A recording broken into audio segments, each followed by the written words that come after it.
Apa kata Umar? Ya Rasulullah, izinkan aku memenggal kepalanya, kubunuh dia sekarang. Siapa orang yang paling kau benci dalam hidupmu? Begitu ditanyakan Nabi begitu, apa katanya? Kau ya Muhammad. Kau yang paling kubenci dalam hidupmu.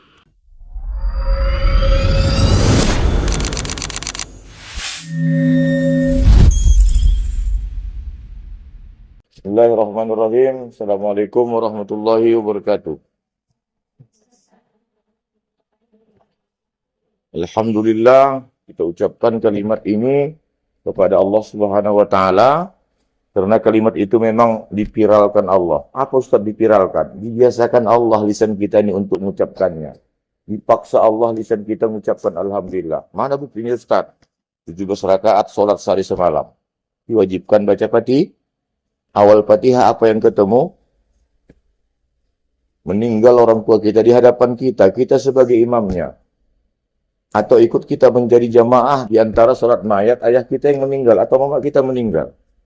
Takbir pertama kita bilang Allahu Akbar. Setelah niat apa kita bilang? Syukur kau ayahmu meninggal. Syukur kau mamamu meninggal. Tidak. Tapi memang Allah paksa lisan kita untuk banyak mengucapkan kalimat paham. Oleh karena itu pagi subuh ini ucapkanlah alhamdulillah. Allah Subhanahu wa taala memberikan kau kekuatan yang luar biasa. Apa kekuatannya Ustaz? Kau bisa bangun subuh. Di mana ayahmu saat ini? Di mana abangmu, kakakmu yang di kampung? Adakah mereka sudah di masjid? Adakah mereka sudah begini bersama kamu? Adakah mereka sudah menundukkan mukena? Adakah mereka sudah berwudu? Adakah mereka sudah sholat subuh? Mereka sholat, mungkin mereka terlambat. Abangmu yang SMA, kakakmu yang SMA. Inilah keberuntungan kau diantar orang tua kau ke pesantren ini. Subuh-subuh kau sudah bangun. Wajahmu sudah kau sapukan dengan sebuah makeup yang dari Allah Subhanahu wa taala, air wudu. Dan kau sudah ruku, sudah sujud. Inilah yang mahal di pesantren itu. Bukan uang sekolah yang bernilai sejuta-juta. Yang mahal itu ini. Setiap azan kau sudah sholat berjamaah. Setiap azan kau sudah di masjid. Mana yang mahal di pesantren? Uang 1 juta atau keadaanmu yang dibentuk menjadi orang baik? Mana yang mahal? Keadaanmu yang dibentuk menjadi orang baik. Alhamdulillah, beruntung kau masuk pesantren ini. Kalau dulu kau tak di pesantren, mungkin tidak seperti ini kau memakai mukena, memakai jilbab. Langkah-langkah kau selalu ke masjid. Baik. Yang kedua tentunya tidak lupa kita mengucapkan salawat salam atas Nabi Muhammad sallallahu alaihi. Ayo ucapin dengan ikhlas. Allahumma sholli wa ala ali Muhammad. Hubungkan diri dengan Nabi Muhammad. Terlalu hina diri kita ini. Terlalu banyak dosa kita ini. Terlalu banyak salah diri kita ini. Agar kita kuat, agar kita hebat. Hubungkan diri kita kepada Nabi Muhammad. Nabi Muhammad itu manusia yang dicintai oleh Allah. Dekat-dekatkan kita dengan dia. Biar ditolong. Ada contoh Ustaz buat.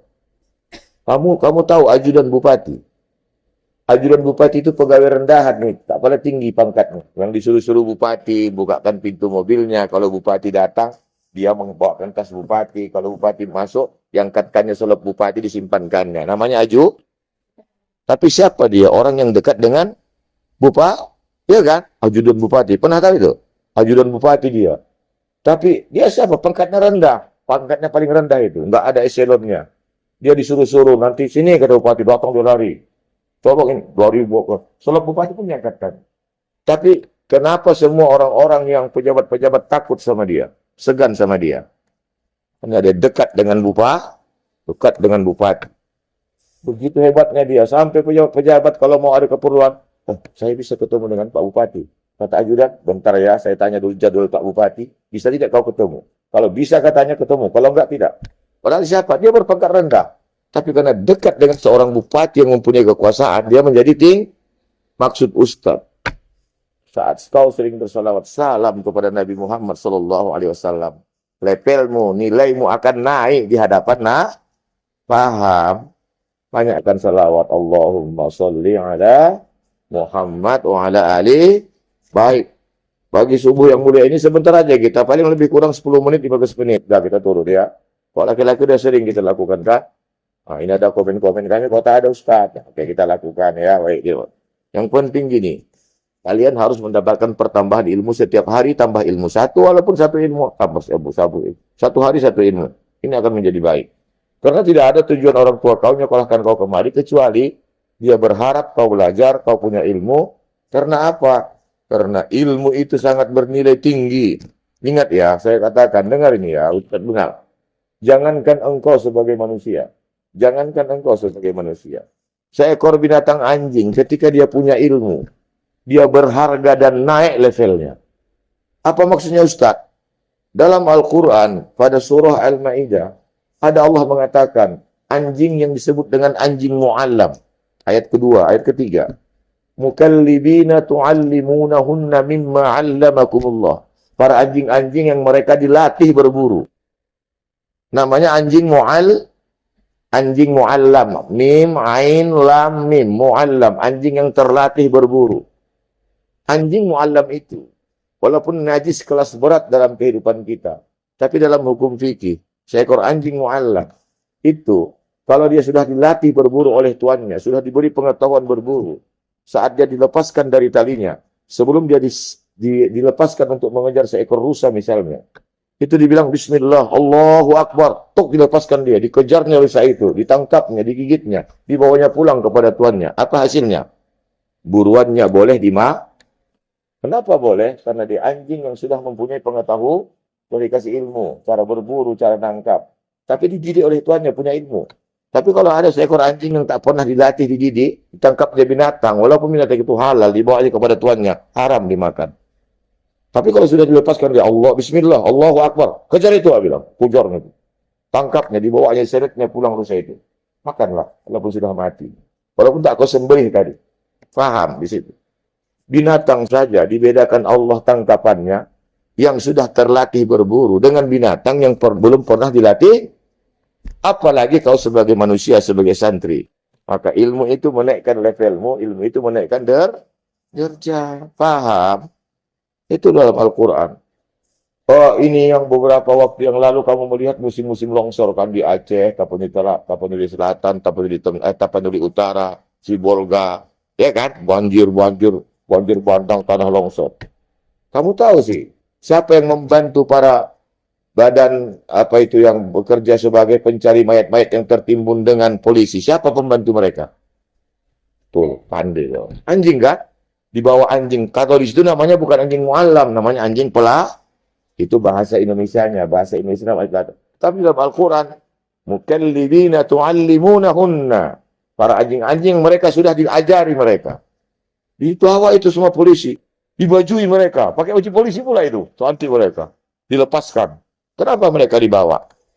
Inilah salah satu mukjizat. Allah itu ada di mana-mana. Ada buku Ustadz namanya. Di mana-mana ada kekuasaan dan ayat-ayat Allah. Pada seekor anjing pun Allah tunjukkan kekuasaannya. Apa itu? Anjing tadi mempunyai kelebihan yang tidak kau miliki. Jangan kau pernah layas. Dan jangan kau pernah merasa lebih baik walaupun dengan seekor anjing.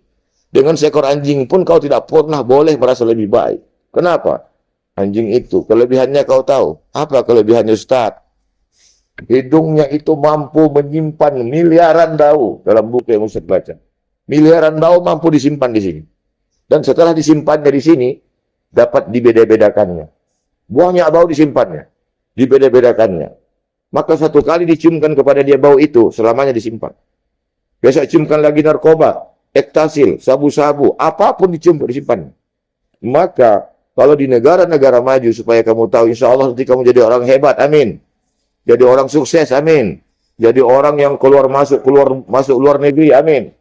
Di luar negeri, di negara maju, pemeriksaan tidak lagi kita digorok-gorok gini. Di bandara Kuala Namu masih diperiksa gini-gini kita, angkat tangan.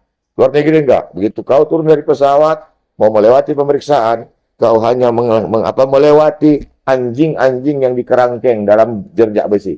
Lewat aja. Gonggong dia, kau ditangkap, diperiksa. Berarti di tubuhmu ada sesuatu yang haram. Ada benda-benda yang terlarang, seperti ektasil, sabu-sabu, atau ganja. Nggak apa-apa kau dipegang-pegang. Asal, ketajik kau tangkap. Kalau kau lewat, dia diam, berarti tubuh kau bebas. Kenapa? Tajamnya penciumannya. Paham? Itu anjing ya. Anjing itu saja, ketika dilatih berburu dan diajarkan ilmu berburu, dikasih pengetahuan, naik levelnya. Apalagi kita sebagai manusia.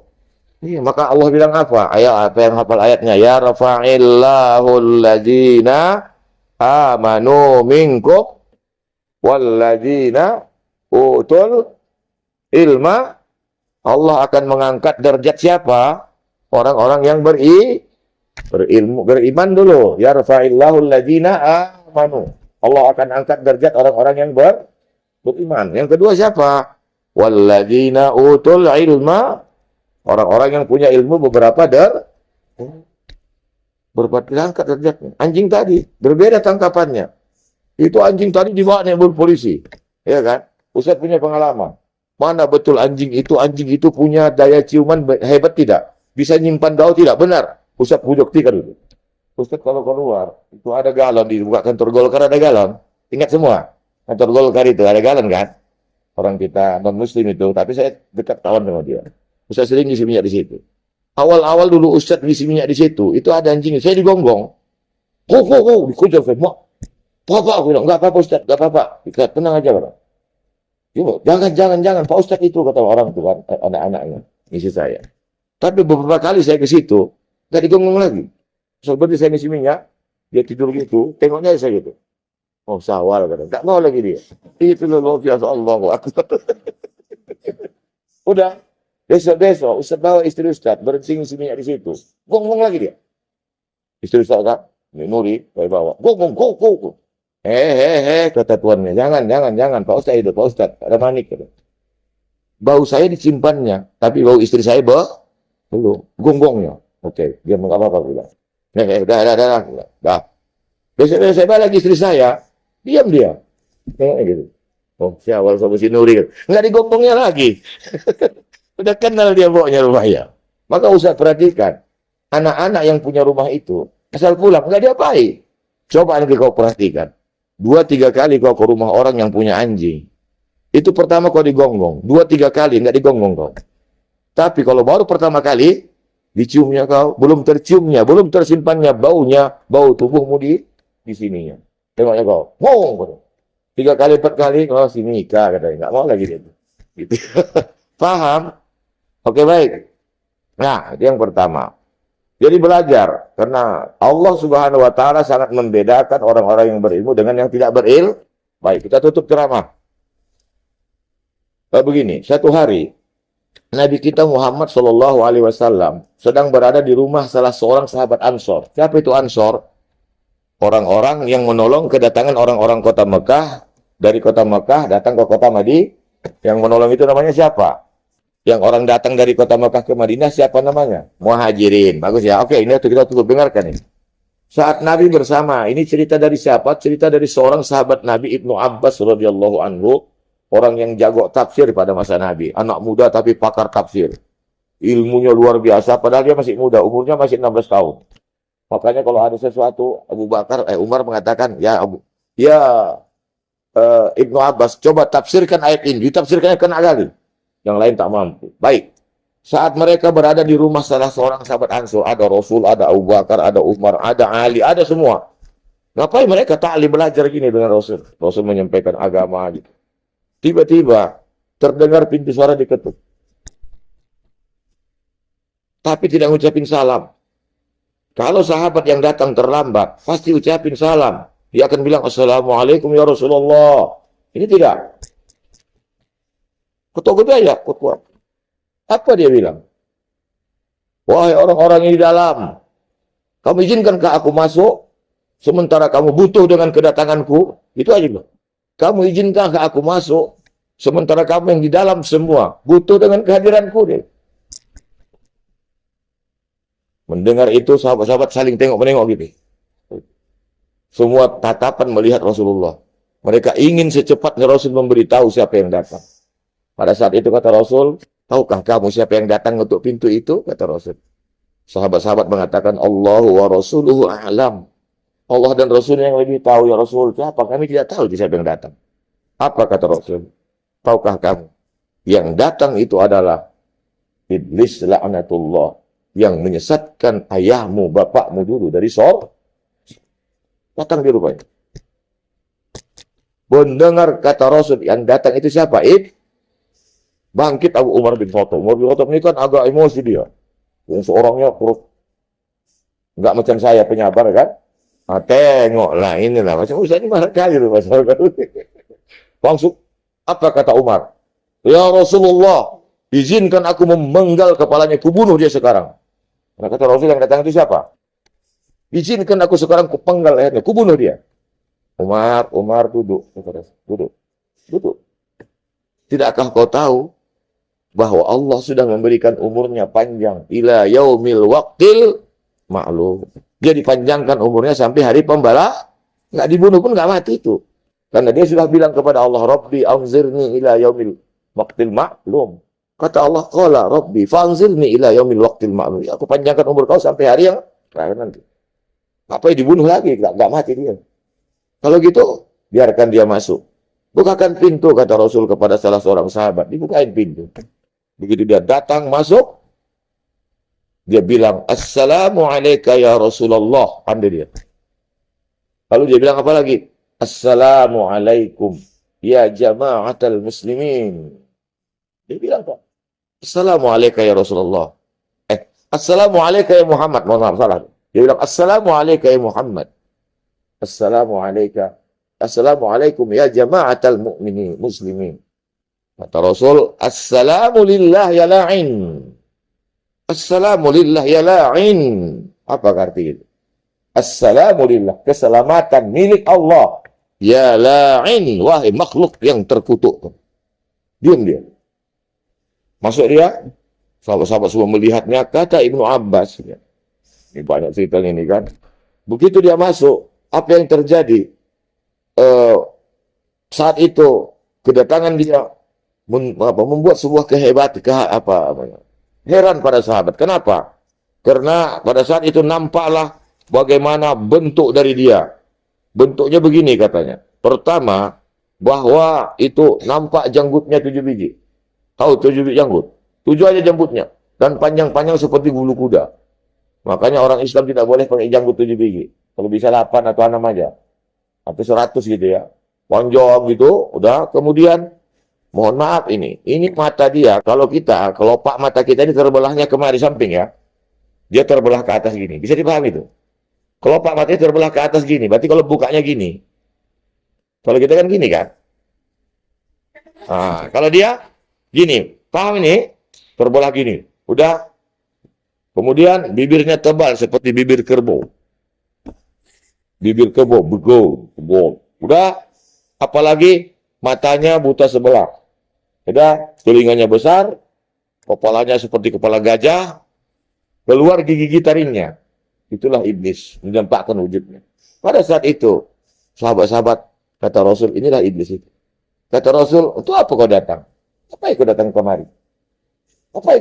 Apa kepentinganmu, kata Rasul? Dia bilang gini, sebenarnya ya Muhammad, aku pun tak mau datang menjumpai kamu kemari. Aku tak mau datang. Tapi kenapa kau datang? Telah datang seorang utusan Allah kepadaku. Seorang malaikat. Memaksa aku harus datang menjumpai engkau. Ngapain, kata Nabi Muhammad? Perintah Allah, aku harus berkata jujur kepadamu. Setiap apapun yang kau tanya kepadaku hari ini, aku akan berkata jujur sejujurnya. Walaupun aku inilah makhluk yang paling pembohong. Bu, masuk Bu. Ibu kita ini kan. Orang tua ini ya. Udah, jangan tengok dia, fokus kemari. Udah, dengar ya balik. Saya tutup ini. Katanya, Muhammad, aku makhluk yang paling pembohong. Tapi sekali ini, kalau kau bertanya kepada aku, apapun kau tanya, sepatah pun tak akan ada kebohongan lagi kuucapkan. Karena apa dia? Sekali aku berbohong dalam jawaban-jawaban yang kuberikan kepadamu. Allah sudah mengatakan kepada malaikat yang nyuruh aku kemari. Aku dihancurkan, dibolak-balikkan dengan angin sekencang-kencangnya. Dan aku akan dihancurkan oleh Allah subhanahu wa ta'ala. Jika dalam jawaban-jawaban yang ku sampaikan nanti saat kau bertanya, ada kebohongan, langsung aku dihukum Allah. Aku tidak mau. Karena kesakitan yang paling dalam padaku adalah ketika musuh-musuhku senang melihat aku disiksa oleh Allah subhanahu. Aku tidak mau. Ya Muhammad, sekarang bertanyalah kau kepadaku. Aku ini makhluk paling pembohong. Tapi sekarang aku akan berkata sejujurnya apapun yang kau tanya. Mendengar peluang itu, Nabi tersenyum. Itulah kesempatan Nabi kita Muhammad Sallallahu Alaihi Wasallam mengajukan dalam buku yang Ustaz baca, Syajaratul Zakum, pohon kejadian, ada 38 pertanyaan yang diajukan oleh Nabi Muhammad kepada iblis itu. Pertama, enggak lama-lama. Begitu dia buka rahasia, dia akan berkata, baik, apa kata Nabi Muhammad? Ya iblis, siapa orang yang paling kau benci dalam hidupmu? Begitu ditanyakan Nabi begitu, apa katanya? Kau ya Muhammad. Kau yang paling kubenci dalam hidupmu. Nabi Muhammad tersenyum. Kau yang paling kubenci. Kaulah manusia yang jijik aku nengok kau. Setelah aku siapa lagi, kata Nabi Muhammad? Pengikut sahabatmu ini. Yang ikut kepada sunnah-sunnah. Jijik kali aku nengok kamu. Ternyata kamu yang mengikuti sunnah Nabi, berjilbab, baca Quran, nuntut ilmu agama, menjaga aurat, menjaga kesucian. Ternyata iblis jijik kali nengok kamu. Paham? Paham? Gak senang mereka. Mau cantik macam mana kau? Jijik aku nengok kau. Gak senang dia. Dia senang kau buka aurat. Dia senang kau berkata kotor. Dia senang kau mengumbar fitnah. Dia senang kau jual tubuh, menampakkan bentuk tubuhmu. Kasyatin ariyatin, berpakaian tapi nampak bentuk tubuhmu. Dia senang dengan kau. Bisa dia mengatakan, my love, oh my love, oh my love. Tapi kalau kau begini, pakai jilbab, pakai mukena, kau ke masjid, melangkah akan ke masjid, kau baca Quran, kau sebagai santri yang beradab. Jijik kali iblis tengok kau biar kau tahu. Jijik, mau muntah. Paham? Siapa orang yang kau benci, kata Nabi? Siapa yang pertama tadi? Nabi Muhammad paling benci dia. Yang kedua siapa? Orang-orang yang mengikuti aja makan tangan kanan. Itu benci kali iblis tengok kamu. Tapi saat kau makan tangan kiri, itu kawanku, itu donganku, oh itu my love-ku. Kau makan tangan kiri, itu setan. Pada saat kau makan dengan sunnah Nabi, kau makan dengan tangan kanan. Jijik kali iblis tengok kau. Faham? Amalin. Supaya iblis tetap jijik dan benci melihat kita. Jangan iblis senang dan suka melihat kita. Udah berapa poin? Berapa poin? 2. Pertama apa? Siapa orang yang dibenci oleh iblis? Nabi Muhammad. Yang kedua, para pengikut Nabi Muhammad. Siapa itu? Sahabat. Kita jelas dari sahabat. Asalkan kita ikuti sunnah-sunnah Nabi, masuk ngucapin salam, masuk kamar mandi bukan dok. Tapi memulai dengan kaki kiri, keluar kaki kanan, makan dengan tangan kanan. Kan gitu kan? Makan, habis makan, alhamdulillah. Kan gitu kan? Ikuti sunnah Nabi. Jijik kali iblis sama kau. Jijik kali ikut Nabi. Tapi ketika kau lari dari sunnah-sunnah Nabi, maka kau menjadi kekasih-kekasih iblis. Mau jadi kekasih iblis? Betul. Mau jadi kawan dia? Sahabat kental? My love-nya? Enggak mau ya, baik, alhamdulillah. 2 poin, 2. Udah? Baru yang ketiga. Siapa yang paling dibenci oleh iblis? Ini akan kita tutup. Nanti kita sambung lagi ya. Baru yang ketiga. Siapa lagi yang paling kau benci, wahai iblis? Tengok ini, perhatikan. Yang ketiga. Siapa lagi orang yang paling kau benci? Tengok ini. Seorang pemuda atau seorang pemudi. Siapa pemuda-pemudi itu? Kamu. Ustadz nggak masuk. Kamu sekarang. Posisi kamu, para pemuda dan seorang pemuda dan pemudi. Yang dia mencurahkan hati dan pikirannya. Mencurahkan hati dan jiwanya. Untuk taat, beribadah, belajar di jalan. Ini bukan sekarang-karang ini kalimatnya. Memang itu yang saya baca buku. Seorang pemuda dan pemudi. Yang selalu mencurahkan hati dan jiwanya. Tetap istiqomah di jalan Allah. Siapalah itu? Siapalah itu? Kamu sebenarnya. Pada saat kau sebagai seorang santri. Mencurahkan pikiran kau belajar agama, datang ke masjid. Berulang-ulang, pakai jilbab. Ini suasana ini dibenci iblis kamu. Maka dia ingin kau berhenti dari sini. Dia ingin mulut kau bungkam, jangan ajak orang masuk kemari. Jangan ajak masuk kemari. Itu kalian ingin. Kau ingin iblis, kalau bisa kau keluar dari sini. Itu senang aja. Kenapa? Karena selama kau di sini, kau akan tetap pada posisi menjalankan sunnah-sunnah. Nah, dia nggak mau. Dia mau kau jadi perempuan-perempuan liar di seperti itu yang tidak punya peraturan. Jangan ini. Makanya satu nilai kau di pesantren. Inilah nilai kau di pesantren supaya kau tahu. Sekali lagi saya bilang yang mahal di pesantren itu ini. Sekarang kau punya teman tidak? Punya? Dulu SD sama-sama? Punya? Saya mau bertanya. Coba. Sekarang adakah mereka seperti kamu ini sudah pakai begini? Di jam 5 subuh? Belum tentu. Mereka mungkin masih tertidur. Tapi kau walaupun dalam kondisi mengantuk. Sudah datang kemari melangkah ke masjid. Mungkin famili kita pun tak mampu begini. Tapi sejak di pesantren berubah. Aroma muka kau itu berubah itu. Kenapa? Jam 5 subuh sudah bangun. Sama ukti-uktinya dibanguni. Beruduk. Ya kan? Walaupun kau di sini kau duduk. Yang kau dengar apa? Allahu Akbar, Allahu Akbar. Adakah mereka dengar itu di kampung? Mereka masih terlelap pelas tidur. Ini nilai kau yang mahal di pesan. Mahal tidak itu? Adakah kau dapatkan itu kalau kau tak di pesantren? Tidak. Maka jangan anggap sekolah kau di sini adalah murahan. Kau berada pada sekolah yang berkelas. Kelasnya apa? Manusia langit yang tinggal di bumi. Manusia langit. Paham? Wallahu a'lam. Subhanakallahumma wa bihamdik. Asyhadu an la ilaha illa anta. Astaghfiruka. Walhamdulillahi rabbil alamin. Assalamualaikum warahmatullahi wabarakatuh.